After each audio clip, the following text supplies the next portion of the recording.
Esta fábrica, cuando nace, se asienta en el lugar que se llama Atemajac. Atemajac era un pueblo que estaba a un costado, cruzando el río. En el municipio de Zapopan había un pueblo indígena al que le atribuyen incluso haber casi dado el origen a Guadalajara, ¿no? Es decir, el valle de Atemajac. Y a un lado estamos hablando de cerca de 1 kilómetro, 600, 700 metros, cruzando el río. Y en torno a esta fábrica prácticamente surge un pueblo. Y es un pueblo que en cierta manera estuvo amurallado en los primeros años. Los patrones, para tenerlos aquí cerquitas de su trabajo, hacen estas casas. Ahí se asientan servicios como, bueno, tenían una capilla para el servicio religioso, aunque no tenían normalmente un sacerdote de planta, tenían una capilla y había servicios religiosos básicos. Había igual escuelas para niños y para niñas. Y entiendo que también se tenían en un principio lo básico para proveerse de los alimentos y demás, las personas que vivían en ese núcleo. Era una pequeña colonia industrial. Allá por Federalismo, antes era Jesús Macías, por allá era la entrada aquí a la colonia, al barrio. Entonces los patrones se preocuparon por tenernos juntos. Nos tenían escuela, tenían iglesia, tenían seguro social, ¿verdad? Entonces aquí tenían todos los servicios. Esta casa todavía conserva su techo original. Como ustedes pueden ver, tiene de 5 a 6 metros de altura.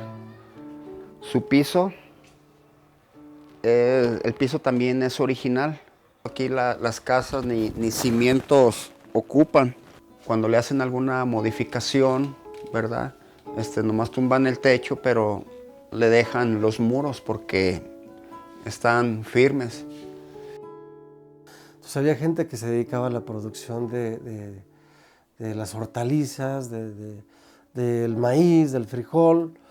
Había quienes comerciaban, traían artículos de abarrote, había carnicero, había el herrero, había el que proveía los servicios básicos para la comunidad.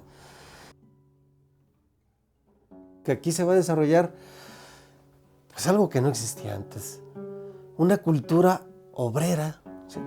Venían gentes de la región de los Altos, de Arandas, por ejemplo. ¿Qué estaban haciendo aquí la gente de Arandas? Venían desde Mezquitán, del pueblo de Zapopan, venían a la fábrica. Era una fábrica muy grande, muy bonita. Muy bonita. Era en aquel entonces, era el primer lugar en la República, esta fábrica. No sabemos cuál fue la lógica de reclutamiento para estos nuevos trabajadores. Es decir, la mayor parte de la gente eran de origen campesino. La fuerza motriz, sobre todo, partía de la energía hidráulica. Ruedas muy grandes que posibilitaban mover la maquinaria, conectar la máquina para que fuera movida a través de bandas, pasar la energía a través de bandas. Estas bandas eran de piel. Entonces el trabajo de los curtidores también era muy importante en esa época por lo mismo. Y por esa razón es que las fábricas se situaban a un lado de corrientes de agua. Ellos hacían adaptaciones, obras especiales, canalizaban los ríos, lo iban desviando para que a través de un canal administraran muy bien las caídas del agua y demás. La turbina hidráulica, ¿sí? Con ella van a poder mover la misma maquinaria, pero utilizando menos líquido, ¿sí? Una turbina de 2 metros producía casi la misma energía que producía antes una gran rueda hidráulica. Pero esta tecnología la alternaban también con máquinas de vapor. Y las máquinas de vapor, para funcionar, necesitaban cargar de agua las calderas y alternaban energía hidráulica con energía de vapor. La fábrica se fue apropiando también de este vital líquido, y ahora mismo, a estas alturas, parte del agua que hay acá, entiendo, se sigue utilizando para el consumo de la gente. La función de lo que fue antes un centro de recreación de los tapatíos. La gente de Guadalajara se venía a pasear a Los Colomitos. Era una especie de picnic de día de campo lo que hacían por acá. Había unos baños, unas albercas, y eso es lo que le daba vida a eso, a este espacio. Allí había unos lavaderos, unas piedras. Mucha gente iba a lavar al río.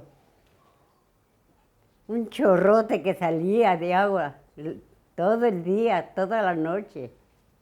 Este es el área muy probablemente donde estaban las tomas, o donde están las tomas que conectan el agua para poderla bombear hacia el área de las cuadritas, que es el último de los fraccionamientos que se construyeron en torno a la fábrica y que está muy conectado con lo que ahora es el Club Occidente. Ese trazo urbano vino a modificar de manera muy radical lo que este espacio significaba antes. Anteriormente, aquí a un costado pasaba también la línea del tranvía. Estamos hablando de los años, todavía los años 20, 30, que es cuando desaparecen los tranvías, y entiendo que cuando se construye la calzada Federalismo, derrumbaron la estación que todavía existía para llegar a Los Colomitos. Por ahí quedan algunos vestigios, más bien por lo que nos dice la gente, de dónde pudo haber estado situada la estación del tranvía, que entiendo siguió en pie todavía hasta 1970 y tantos, en que se construyó la calzada Federalismo. La colonia resultó prácticamente o literalmente partida. Tenemos 2 espacios, no obstante ello, la comunicación de la gente sigue fluyendo mucho. Los vecinos de aquel lado siguen muy vinculados a los del otro lado. Y había un señor, don Alfredo, esposo de una prima mía. Don Alfredo. Y yo le dije, don Alfredo, métame a trabajar. Estás muy chiquilla. Y diario, hasta que me enfadé y un día me dijo, no, hasta que tengas 15 años. Pues cuando usted 15 años, pues cuál fiesta ni cuál nada, pues nuestros padres no tenían como ahora, ¿verdad? Yo allí hice el Y pan. yo le dije, don Alfredo, yo ya cumplí 15 años, anda al sindicato que te apunten, y aquí lo tengo presente. Es interesante ver cómo desde esa época, algo que fue muy propio de este tipo de industrias, la incorporación de la mujer dentro del mundo laboral. Sobre todo las operaciones que les tocaban eran las de manejar los telares, ¿no? Era limpiadora, traía una manguera, limpiando todos los telares, todos. Cuando se terminaba una tela, le encueraban el telar y yo lo lavaba con petróleo, lo dejaba nuevo. Ese fue mi trabajo y de ese trabajo salí pensionada. Trabajé en un departamento que se llamaba el departamento de acabado. La fábrica era donde desde que llegaban pacas de algodón hasta que se convertían en telas. Y yo trabajaba donde se teñía la tela, se estampaba y todo. Ahí se llamaba el acabado. Y yo trabajaba en un departamento desde ahí. Esta parte de la máquina, la cual está llena de miles de púas, que dan su nombre a esta máquina, que es carda. Como su nombre lo indica, era para cardar la fibra, para poderla hacer más flexible para trabajar, para que pasara al siguiente paso, que es veloces. Entré en el primer turno, pero cuando nació mi primer hijo, hice el cambio con una compañera al segundo, para yo en la mañana tener tiempo de hacer mi quehacer, mi comida y en la tarde trabajar. En la mañana entraba a las 6 de la mañana, cuando trabajé de día. Y cuando me cambiaron al segundo turno, entraba a las 2 de la tarde y salía a las 10 de la noche. Esto que se está viendo en este momento se le nombraba velo. Es ya la fibra cardada, la cual, como se logra notar, es muy fina, la cual servía para darle más flexibilidad y poderla trabajar para el siguiente paso. Después trabajé en las calderas últimamente, porque primero iba yo, tenía 7 años, cuando iba con un tío que era el encargado de las calderas. En ese tiempo, primero las calderas eran de leña, ¿no?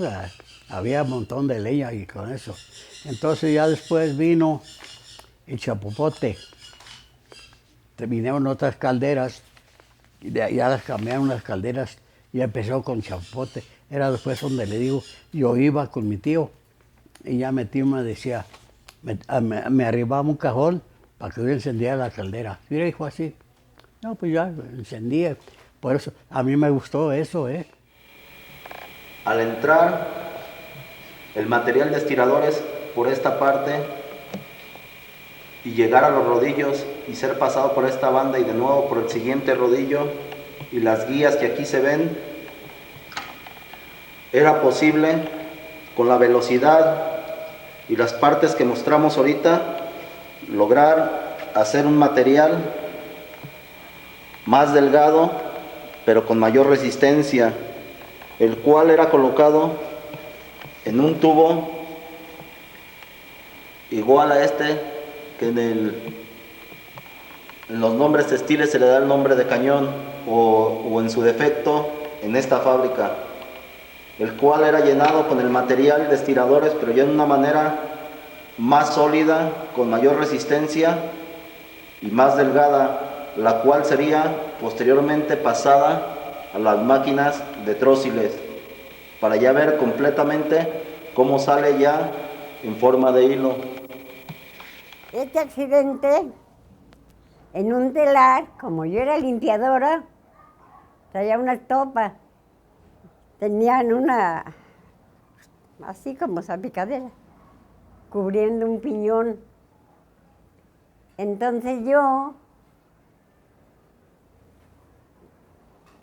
limpié el telar, pero el telar no tenía la protección esta. Entonces cuando yo vi, me llevó la mano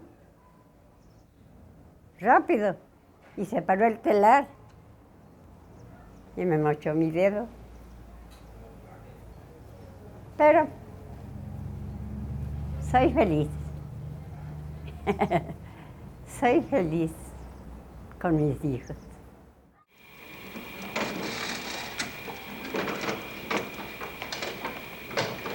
En estos momentos estamos viendo cómo la boquilla va a tomar la punta de lo que es el cono. Esta pieza que vemos aquí enseguida se llama brazo expulsor de canilla, la cual debería de tirar ahorita en este momento el material ya terminado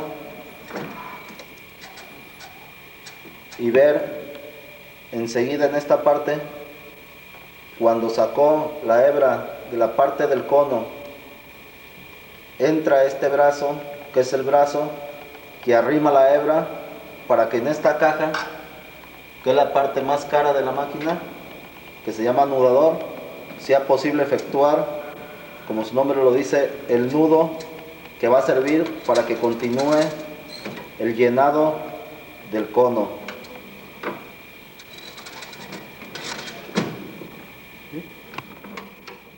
Un día le dije, vamos cooperando por un pollo.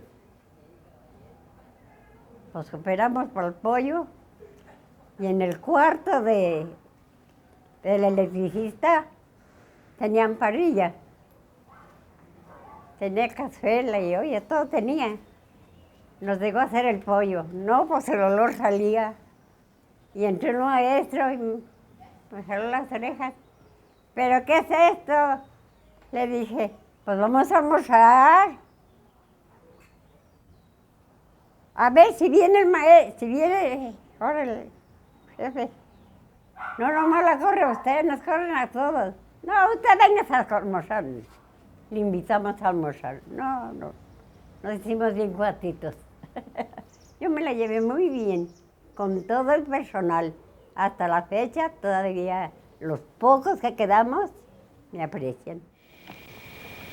En esta parte caía la tina, las sustancias que llegaban a ocuparse por medio de un tubo, y al pasar la tela por la tina se impregnaba de la sustancia llamada atole en las palabras textiles, y lo cual al impregnarse pasaba por medio de unos rodillos que a la vez lo exprimían, que son estos que estamos viendo ahorita en este momento, y después de ser exprimidos,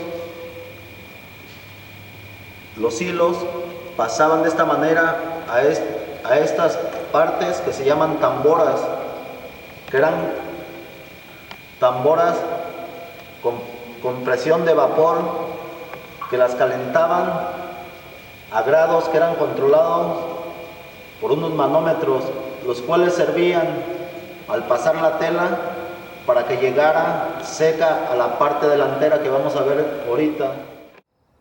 Traer el metro de Tailandia y fabricarlo aquí salía a hacerlo a 16.50. Traerlo desde Tailandia a 7.50. ¿Esto por qué? Porque las máquinas entre más modernas, si a un operador le tocaban aquí 15, allá ya le tocaban 60. Y con el doble de revolución. ¿Sí? Entonces te ahorrabas 3 operadores y sacabas 6 veces más de producción. ¿Y qué ocasionaba esto? Más barata la tela. Eso fue el fenómeno. Pero espérate, luego el otro empezaron a venir construyendo, haciendo fábricas en barcos. Entonces se ahorraban los impuestos de la salida de su país o la carga y descarga.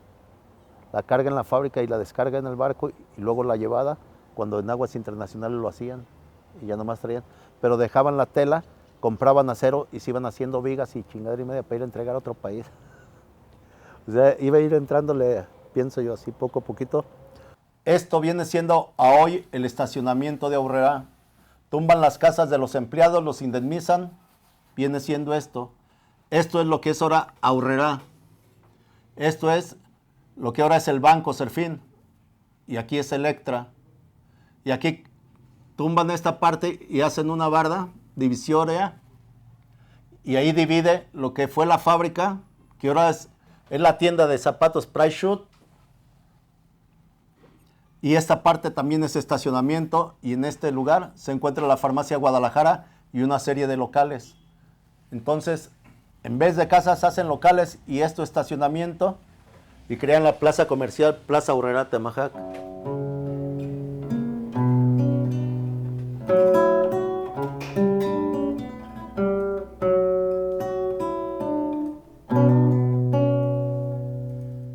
Fue traído aquí a estas fábricas de la misma forma que en la experiencia por la gente que compraba maquinaria, que la traían de Europa, tanto de Bélgica, de Alemania, de Inglaterra, de Francia, sobre todo, y eso ocasionaba que estas personas que venían como armadores y a enseñar a los trabajadores a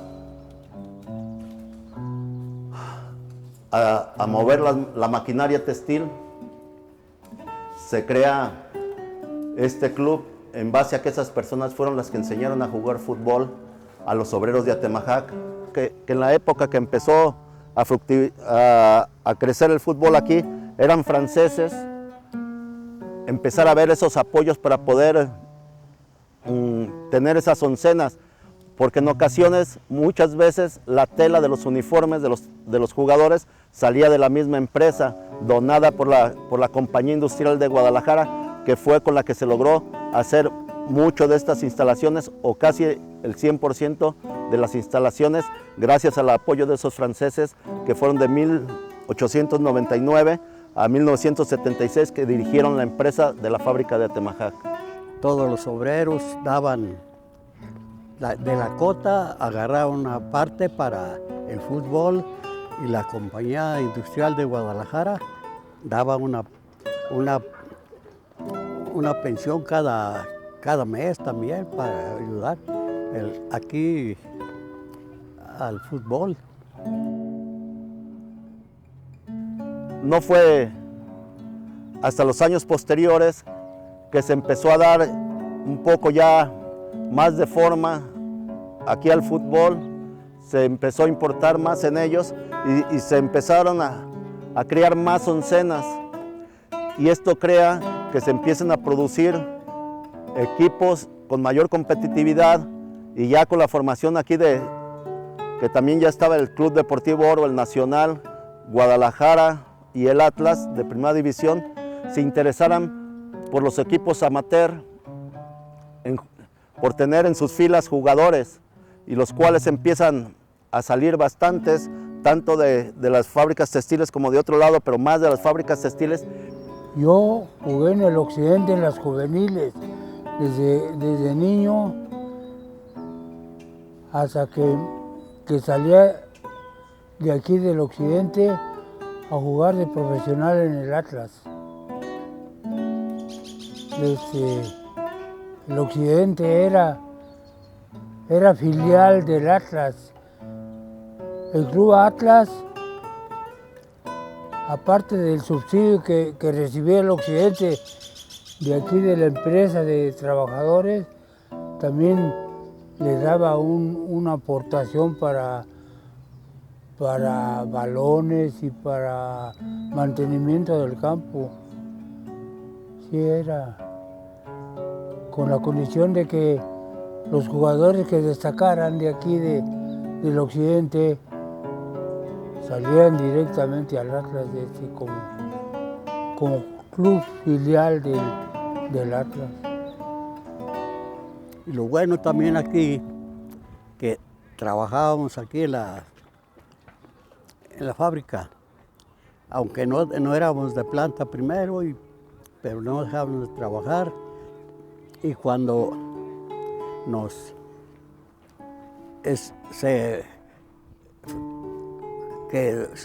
en el partido salió uno mal así de las piernas, eso, pues no trabajábamos, pero íbamos al sindicato y nos pagaban. No, en aquel tiempo pues ganaban cuando mucho 600 pesos, y aquí se me fueron 22 que jugaron en Liga Mayor.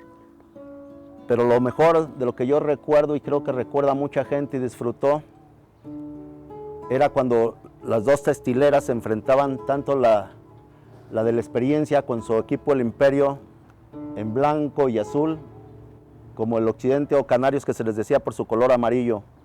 Los partidos más importantes del occidente eran contra las otras entidades textiles que había, el Imperio y la Experiencia y el Río Grande en el Salto. Esos eran clásicos, era a morir.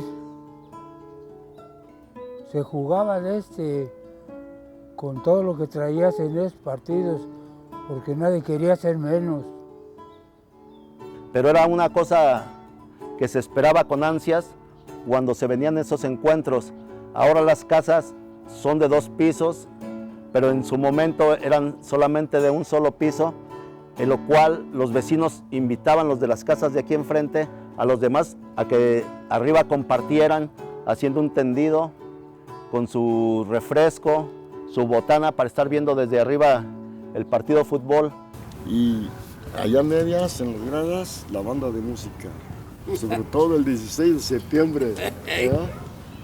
Y empezábamos, salíamos del agujero ese, del vestidor, ahí venimos y empezaba la banda, la marcha de Zacatecas. No, hombre, se siente uno como caballo fino. Y toda la gente aplaudiendo y gritando. Ya te imaginas cómo se sentía uno ahí jugando con música y con una que otra morra ahí viéndote jugar. El Imperio siempre, ¿no? El Imperio. Pero de todas maneras, Sí, a ya. nosotros nos querían ganar todos, ¿verdad? Y más el Imperio. Pero sí eran buenos clásicos. Y llegó el caso en que la Asociación de Fútbol de aquí decretaba todos los partidos de Imperio Occidente en el Campo Oro, en el Estadio Martín Sandoval, que es el que está donde jugaba la primera división, siempre en preliminar para que hubiera policías y que no nos dejaran pelear, porque la gente de las tribunas aquí venían y aquí se peleaban, íbamos para allá y también toda la gente. Y por eso fue que hicieron el partido Imperio Occidente en el Martínez Sandoval en preliminar a fuerzas de un equipo de primera, para que hubiera suficientes policías y a la gente pues la controlaran. De los 60 a los 72, pues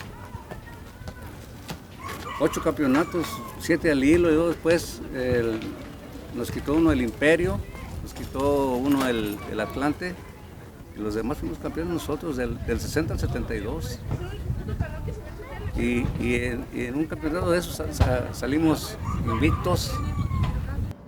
Había una familia de deportistas aquí en Guadalajara que eran los hermanos Prieto, Fausto y Max Prieto, jugadores de la legendaria selección, y por medio de ellos se organizó una gira a jugar contra equipos, pues no se puede decir que americanos, porque casi en todos los equipos que jugamos allá en Estados Unidos eran jugadores de avecindados ahí de diferentes partes del mundo.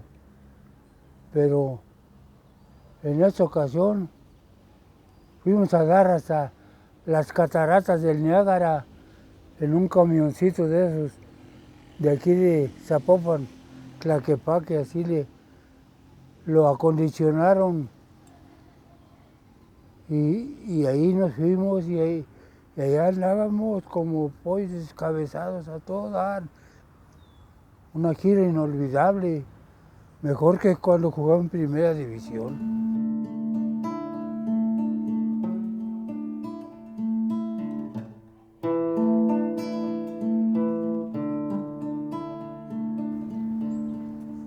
Por la pura felicidad de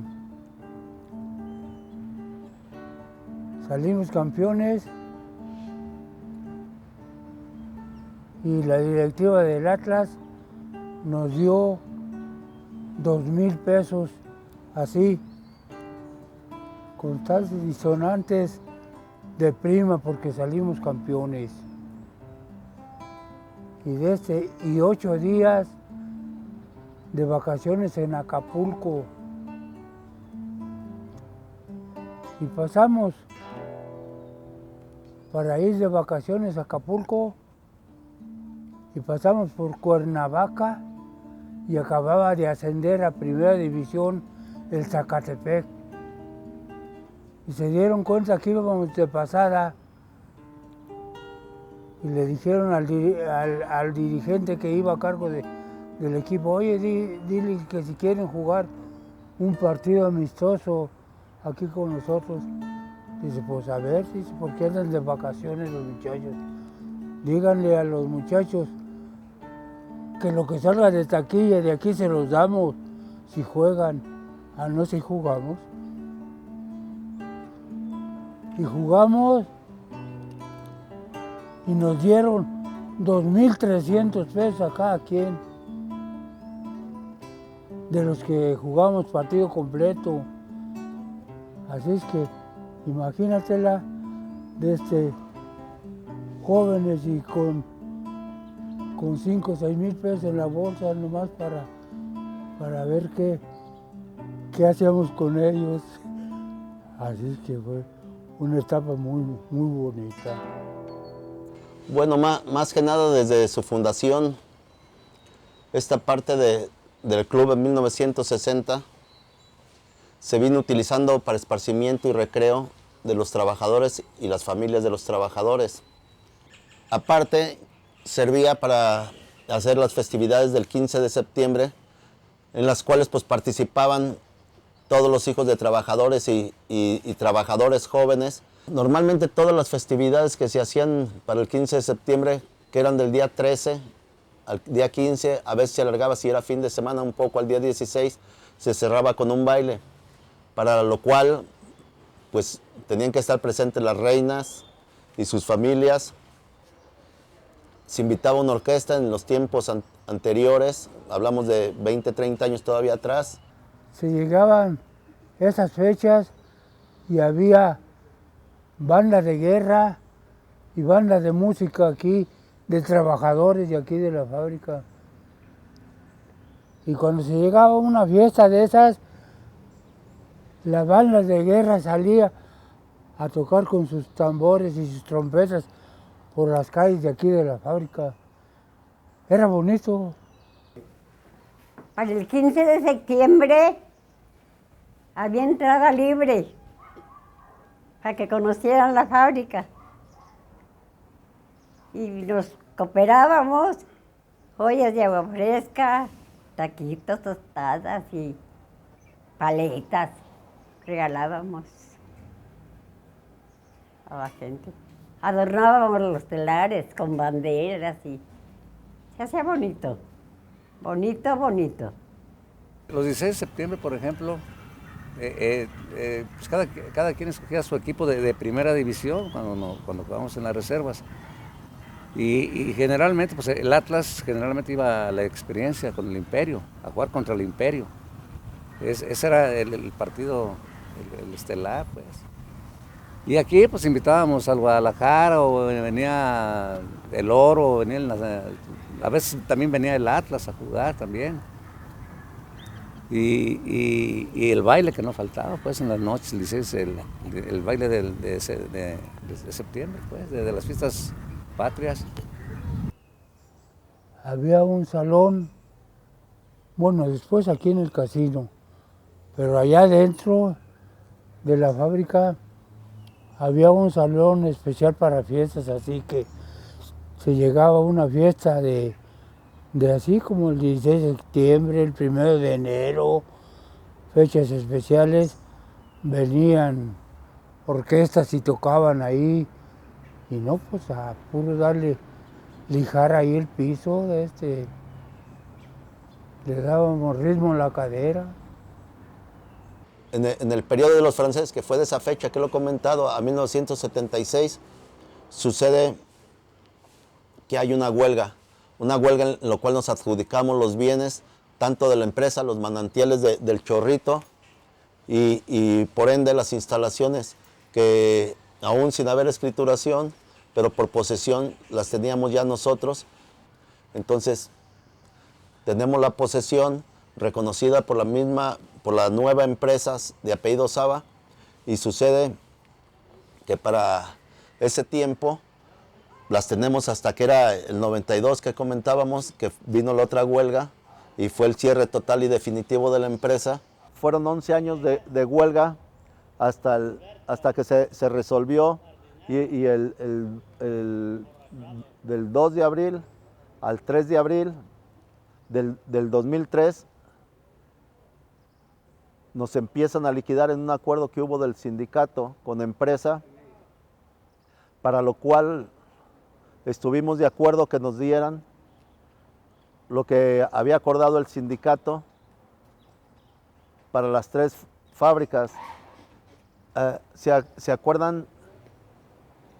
32 millones y medio para pagar tanto planta nueva, trabajadores obreros de planta nueva, de planta vieja experiencia o antigua, y de Atemajac, y empleados. Entonces, el promedio que tocara de la cantidad de dinero a cada fábrica sería lo que se repartiría en cada uno de los obreros, los cuales los obreros cansados y enfadados, ya por 11 años de huelga, deciden en ese 2003 que se le liquidara de esa forma. Los espacios de lo que fue la fábrica, ahí se conservan algunos. Yo creo que eso es importante considerar. Lo que fue la planta original, la fachada, los techos, yo creo que es importante conservarlo. Yo creo que si se estableciera plan maestro de desarrollo de este sitio como patrimonio, algo se puede rescatar.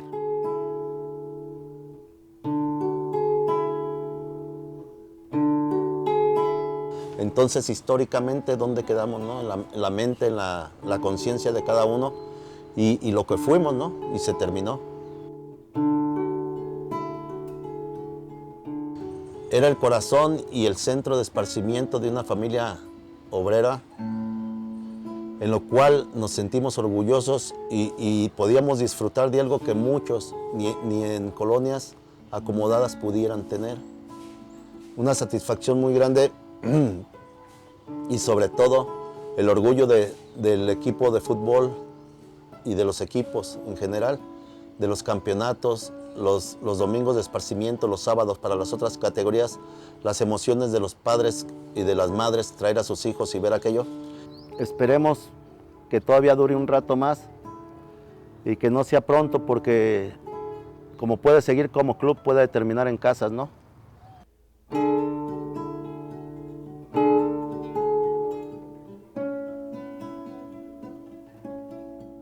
Tal vez para nosotros no signifique ya mucho, y les he comentado a varios que qué se va a sentir pasar por afuera y no poder entrar, ¿no? De lo que podías disfrutar ampliamente y que no lo vas a lograr en otro lado. Porque la gente aquí, en la fábrica de Atemajac, todos nos vemos como una familia. Era el campo de los trabajadores de aquí de la fábrica. Nuestros padres eran trabajadores y eran, como quien dice, dueños de aquí de las instalaciones, y nosotros entrábamos y salíamos y hacíamos nuestro deporte aquí como si estuviéramos en nuestra casa.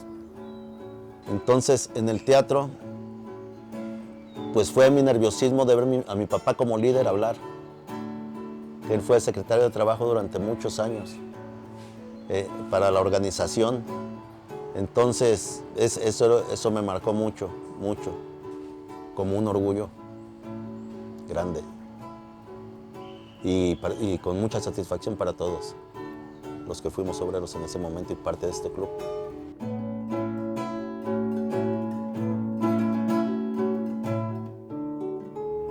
Fábrica de Atemajac, tierra donde yo nací, donde mis primeros padres felizmente yo viví, tierra linda para mí. Soy obrero y no lo niego, y lo digo con orgullo. Cheli, tú sí te decides, tú serás mía y yo seré tuyo, y verás que eres de chulo. Atemajac, fábrica querida, son tus chacuacos gemelos que inspiran ánimo y que dan vida. Ay, nomás que no entre Petra porque se pelea con Juana. ¿Cómo lo ves desde ahí? Traigo buena voz este año, ¿verdad?